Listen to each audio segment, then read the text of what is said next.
Saya baru dapatkan kemarin, ada seorang muslim di Amerika. Dia tinggal di sebuah pemukiman di Amerika itu, yang di situ banyak geng-geng penjahat.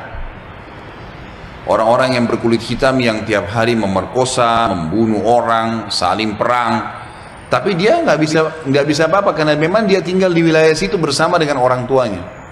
Tapi karena orang tuanya mendidiknya Islam, dia pakai jilbab. Setiap hari dia harus melewati gang-gang orang-orang ini. Jadi dia berusaha supaya tiba di rumah sebelum terbenam matahari. Karena kalau sudah malam, sudah gelap, udah kumpul tuh geng-geng semua di situ. Ringkas cerita adalah cerita kisah nyatanya. Muslimah ini pulang dari kampusnya agak malam pada satu hari. Sudah gelap, dia nggak punya pilihan, harus melewati gang-gang yang penuh dengan orang-orang jahat ini.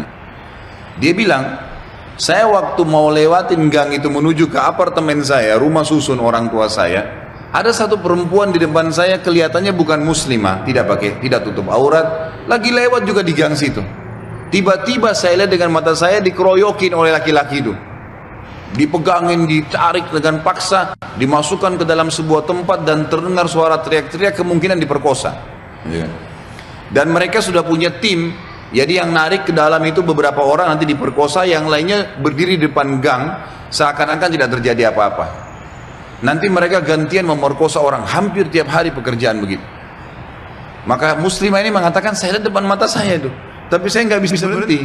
Saya mau kemana? Mau ke kampus sudah tutup, mau ke tempat teman-temannya jauh, rumahnya tinggal beberapa langkah, harus dilewatin. Dia bilang, lalu saya berdoa kepada Allah, ya Allah, sebagaimana aku meyakini kamu ada, kamulah yang telah memerintahkan aku untuk menjaga kehormatanku, jagalah kehormatan ini. Dia bilang, lalu saya bertawakal, jalan aja sudah, apa yang terjadi terjadi, karena nggak ada opsi. Dia bilang, sementara saya lewat di depan mereka, geng-geng ini banyak orangnya, bukan 1-2 orang, banyak orang di situ, mungkin lebih daripada 10 orang. Tidak satu pun yang mengganggu saya. Nggak satu pun mengganggu saya. Dan waktu saya lewat, mereka pada buang muka. Orang-orang ini pada buang muka. Saya jalan sampai melewatin gang itu. Kebetulan rumah orang tua saya berhadapan dengan kantor polisi. Lalu saya datang kantor polisi itu, lalu saya berkata, tadi ada kejadian begini, ada perempuan diperkosa di sebelah sana.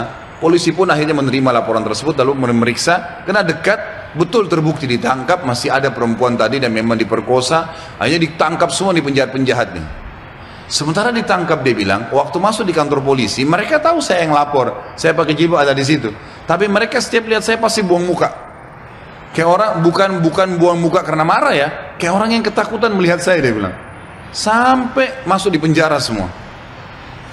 Sudah terungkap masalah itu, dia bilang, saya penasaran. Saya bilang sama polisi setelah itu, bisa nggak saya sebelum pulang, saya mau temuin penjahat-penjahat itu. Kata polisi, silahkan. Datang ke sana, dikawal, dia datang, dia tanya. Waktu dia bilang, saya masuk ke penjara, semuanya pada tunduk, gak ada yang berani lihat saya. Saya jadi bingung, ada apa sebenarnya, gitu kan?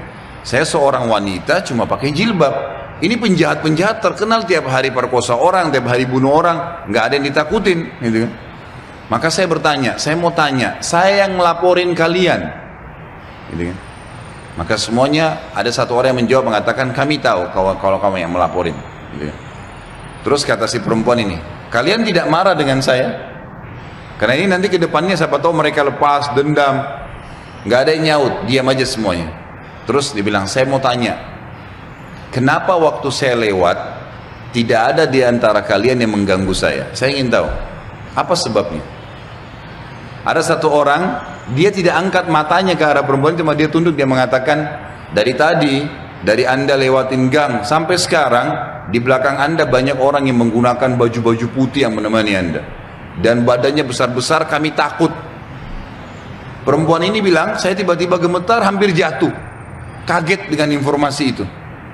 Tapi itu kisah nyata, gitu kan? Kisah nyata.